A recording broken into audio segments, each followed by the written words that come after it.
வணக்கம். இன்றைய காணொளியில் உறுப்பினரை பற்றி மேலும் விரிவாக பார்ப்போம்.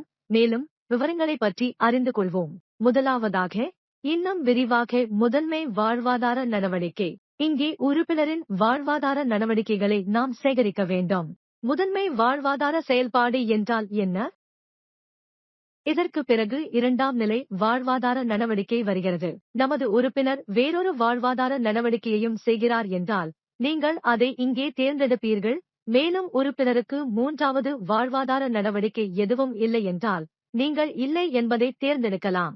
இங்கு உறுப்பினர், பதவி, தலைவர், செயலாளர், பொருளாளர், உறுப்பினர் மற்றும் பிறராக இருக்கும். உறுப்பினர் தலைவர், பொருளாளர், செயலாளர் என இருந்தால் நீங்கள் இதை தேர்ந்தெடுத்து கையொப்பமிட்ட விவரங்களை சேர்க்க வேண்டும். அனிதா ஆர்ச்சி மகளிர் குழுவின் தலைவராக இருக்கிறார். அதனால் நான் தலைவரை தேர்ந்தெடுத்தேன். இந்த நிலை தேதியிலிருந்து செயலில் இருக்கும். அவர் எப்போது ஜனாதிபதியாக இருக்கிறார் என்பதை நீங்கள் தேர்ந்தெடுக்க வேண்டும். அவர் இன்னும் கையொப்பமிட்டவராகவும் அந்த பதவியில் இருப்பவராகவும் இருப்பதால் இன்றுவரை சரி என்பதை தேர்ந்தெடுக்க வேண்டிய அவசியமில்லை. கையொப்பமிட்டவரின் மீது ஆம் என்பதை கிளிக் செய்யவும்.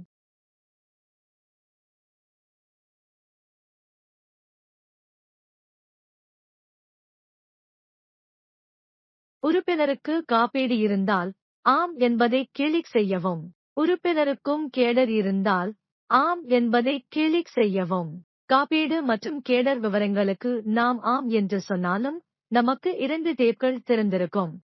விவரங்களை உள்ளிட நாங்கள் விவரங்களை சேமிப்போம். எங்கள் விவரங்கள் சேமிக்கப்பட்டு சரிபார்க்கப்பட்டுள்ளன. இன்னும் 2 தாவல்கள் நமக்கு தெரியும். விவரங்களை உள்ளிட காப்பீட்டை சேர்ப்போம்.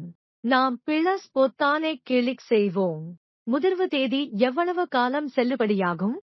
மே 2025 என்று மாற்றுவோம். எங்கள் காப்பீடு மே மாதம் வரை செல்லுபடியாகும். நாங்கள் விவரங்களை சேமிப்போம். விவரங்கள் சேமிக்கப்படும். இப்போது நாம் கேடர் விவரங்களை சேர்ப்போம். நாம் பிளஸ் பொத்தானை கிளிக் செய்வோம். முதலில் நாம் வகையை தேர்ந்தெடுப்போம். இதற்கு பிறகு நாம் பாத்திரத்தை தேர்ந்தெடுப்போம். அனிதா பேங் சகிஹை. அவள் எப்போதிலிருந்து இந்த பணியில் இருக்கிறாள்? அவர் இன்னும் பணியில் இருப்பதால் வெளியேறும் தேதி எதுவும் இல்லை. நாங்கள் விவரங்களை சேமித்து சரி செய்வோம். எங்கள் விவரங்கள் சேர்க்கப்பட்டுள்ளன. நாம் அடுத்த பக்கத்திற்கு செல்வோம். நீங்கள் இங்கே பார்க்கலாம். நாங்கள் சேமிப்போம். நாம் பெட்டியை கிளிக் செய்து சரி செய்வோம். இப்போது நீங்கள் சுருக்கத்தை பார்த்து அனைத்து விவரங்களையும் சரிபார்க்கலாம்.